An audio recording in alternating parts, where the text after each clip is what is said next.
Imagine a lavish wedding, a celebration of two powerful families in Philadelphia. The bride, a bank president's daughter, radiates happiness. But as the clock strikes midnight, she vanishes without a trace. The case baffled police and tormented her family for 6 agonizing years. Then a priest, doing routine maintenance behind his cathedral, unearthed a shocking secret that would expose a truth far more sinister than anyone could have imagined. Get ready to dive into a story of betrayal, lies, and a cold case solved by a chance discovery. Before we begin, please like this video and subscribe to our channel so you don't miss any of our deep dives into the unexplained. Introduction. June 12, 1999. The Bellevue Hotel in Philadelphia. Victoria Hartwell, the 24-year-old daughter of Thomas Hartwell, president of First National Bank, married James Patterson III in what was meant to be the social event of the year. But at approximately 9:30 p.m., the beautiful bride disappeared, leaving her wedding shoes behind and her new husband bewildered. The investigation that followed went cold, a tragic mystery that plagued the city for years. The discovery. Father Michael O'Sullivan was a veteran of St. Augustine Cathedral, a man accustomed to the rhythms of his parish.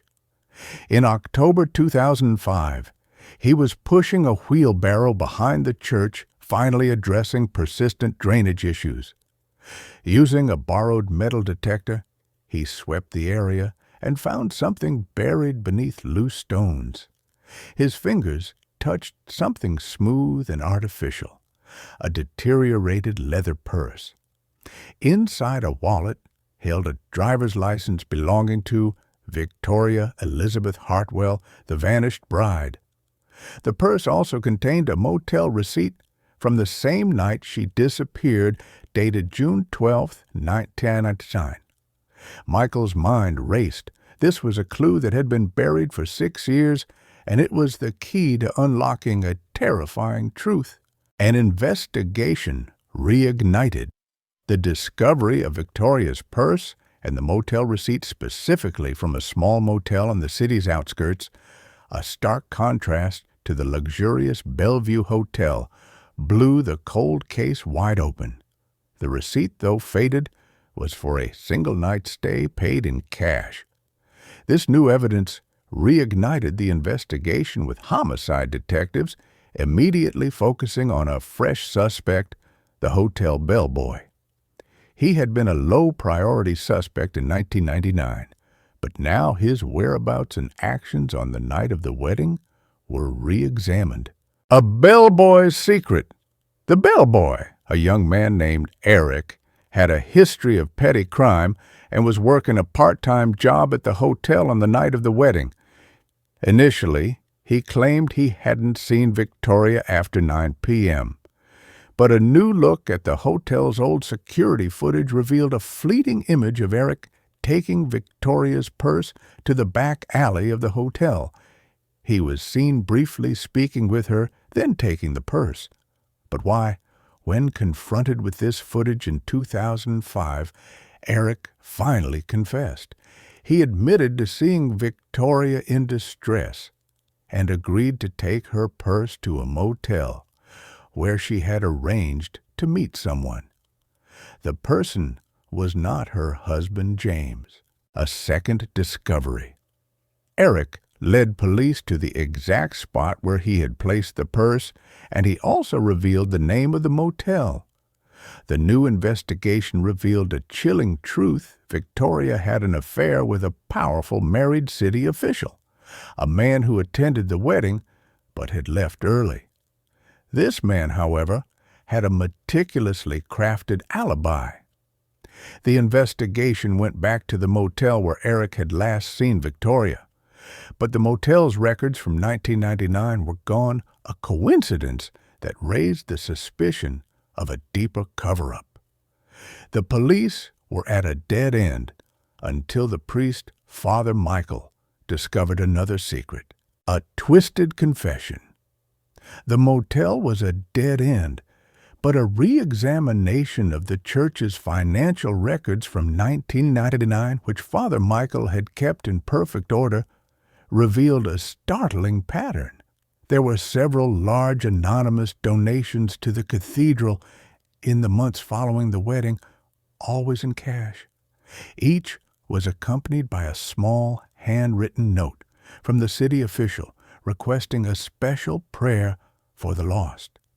It was a chilling detail.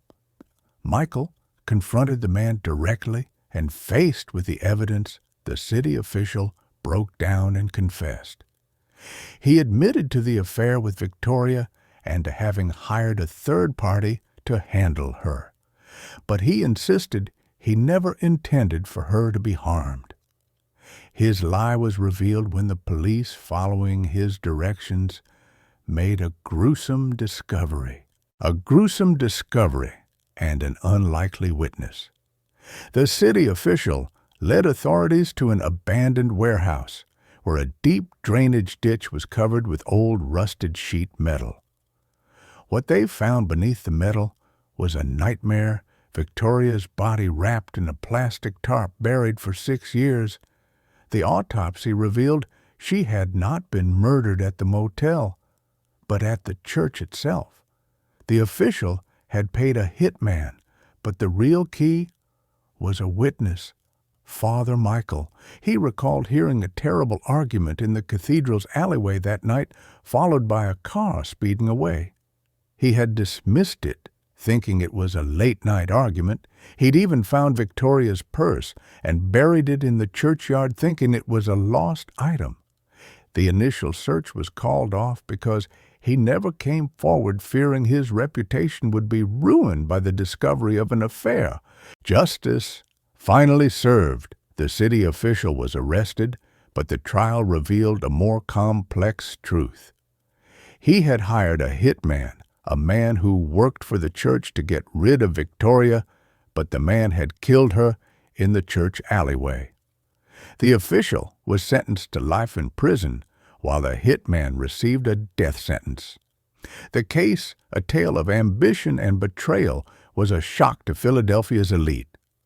Thomas Hartwell, the bank president, was a broken man, but Michael, the priest who found the truth, was hailed a hero.